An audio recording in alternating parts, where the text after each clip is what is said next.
So I have the upper extremity case.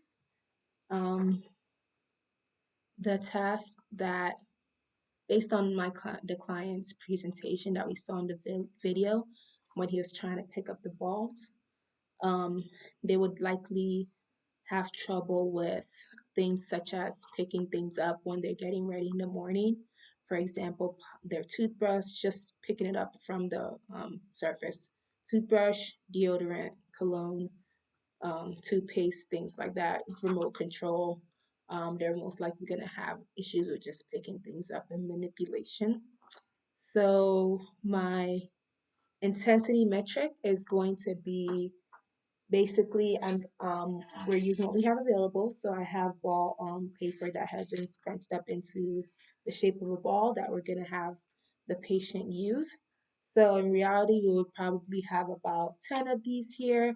Intensity metric is I'm going to have the patient practice picking it up and putting it on this side of the table.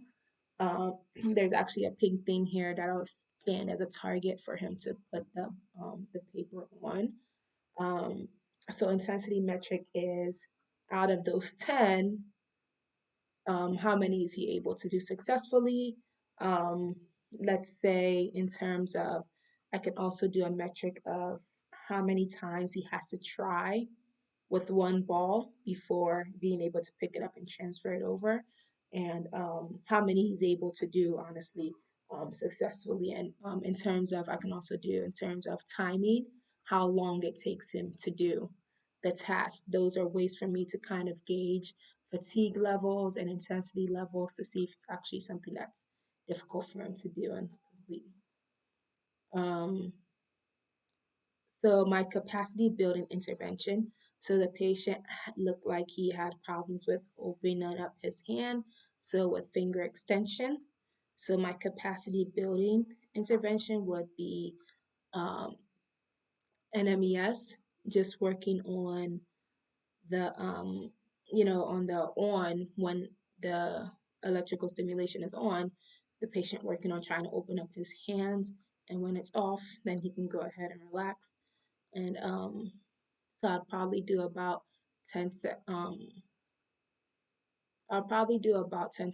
on, 30 seconds off, just in terms of how long he may take to reach and grab something before he has to close the hand up. So that would be my reasoning for that one.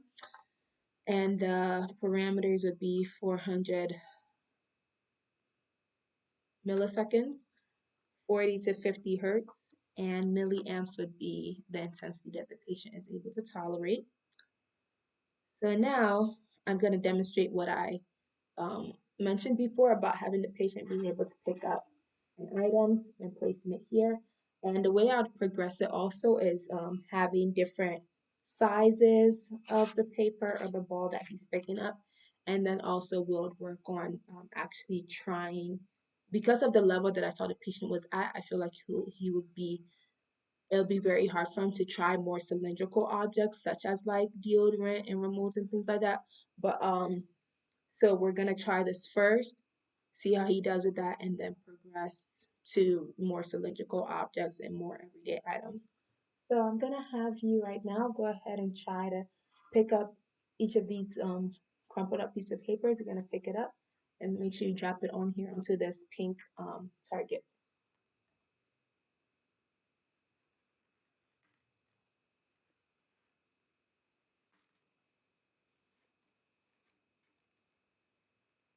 Good.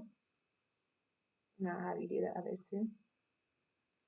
So as I said before, basically how many errors is a way that I would gauge if the first rep that we did, if there was less errors in terms of picking up and it dropping back out of his hand, if there was more errors after the third set rather than the first rep, and how many he's actually able to complete. And if we get to a point where there's actually maybe at the fifth ball or fifth piece of paper, he is struggling to actually pick it up, then I'll just say, okay, maybe he has to try like 10 times before he's able to do it. Then it's like, okay, we need to take a break and let's recalibrate. Let's move on to something else, and then we'll come back to that.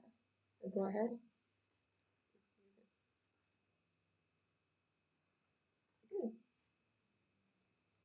Good job. So, a cue that I would give to my patient while he's trying this. So as he is trying, so I'm gonna bring you back here. A cue I'll give to my patient, so as he is trying to pick this up with the fingers that are more functional right now. I'll just tell him that making sure that he moves his hand to the object, tries to open up as much as he can, and then grab, rather than opening up and as he's reaching and grabbing, which will probably can possibly fatigue the muscles that are really activating before he even gets to the object, and then it becomes more difficult for him to actually grasp and put it down. So that would be a cue, a verbal cue to basically open up his hand more at when he reaches the object rather than before. And then so an integrated task, how I would do this for like a home exercise. So maybe just like this too, I would have a patient. So when you're at home, you can also get crumpled up piece of paper like this as you're starting, as you're watching TV or something, or you're watching a movie. You're gonna go ahead and practice that. So get 10 pieces and practice how many you're able to put to the side. And will can also progress that way trying the remote control. You know, as you're watching, you sometimes have the remote on the couch, and then you can try to pick it up and put it on your lap, pick it up from your lap, put it on the couch. Just repetitions like that.